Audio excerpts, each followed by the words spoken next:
చిరంజీవి ముఖ్యమంత్రి కావాలని ప్రజలు కోరుకుంటున్నారంటూ మరో కొత్త చర్చకు తెరలేపారు మంత్రి రామచంద్రయ్య. మరిన్ని వివరాలు మా ప్రతినిధి శేషు అందిస్తారు. శేషు, చెప్పండి, కాపు సామాజిక వర్గ సభలో మంత్రి రామచంద్రయ్య ఏమన్నారు? ఏ సందర్భంలో ఏ మాటలు అనాల్సి వచ్చింది? ఈ రోజు ద్వారకా తిరుమలలో, పశ్చిమ గోదావరి జిల్లా ద్వారకా తిరుమలలో జరిగిన కాపు సామాజిక వర్గం సభలో ఆయన మాట్లాడుతూ చిరంజీవి సీఎం కావాలనే కోరిక ప్రజల్లో బలంగా ఉంది, ఆ కోరిక త్వరలో నెరవేరబోతుందని చెప్పేసి అన్నారు. అంటే ఈయన ఎప్పటి నుంచో తన మనసులో ఉన్న మాటను ఈ రోజు బయట పెట్టినట్టు తెలుస్తుంది. అయితే ఈ రోజు వచ్చి ద్వారకా తిరుమలలో ఈయన ఉదయం నుంచి దైవ దర్శనం చేసుకుని ఆ తర్వాత కళ్యాణ మండపం, కాపు కళ్యాణ మండపం ప్రారంభించాడు.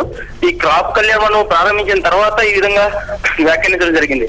అంటే కాపు సామాజిక వర్గ సమావేశంలో ఆయన మాట్లాడుతూ చిరంజీవిని సీఎం కావాలని చెప్పి ప్రజల అభిష్టం ఎప్పటి నుంచో ఉంది, అది త్వరలో నెరవేరుతుందని చెప్పేసి చెప్తున్నారు. అంటే ఇది ఎప్పటి నుంచో కూడా ఆయన మనసులో ఉన్న మాటను ఈ రోజు బయటపెట్టినట్టుగా తెలుస్తుంది.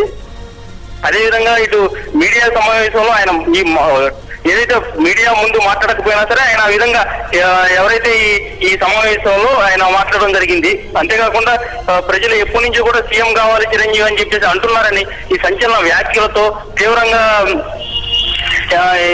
తర్వాత దీన్ని ఒకసారి రెక్టిఫై చేసుకుంటూ కూడా ఆయన మాట్లాడడం జరిగింది.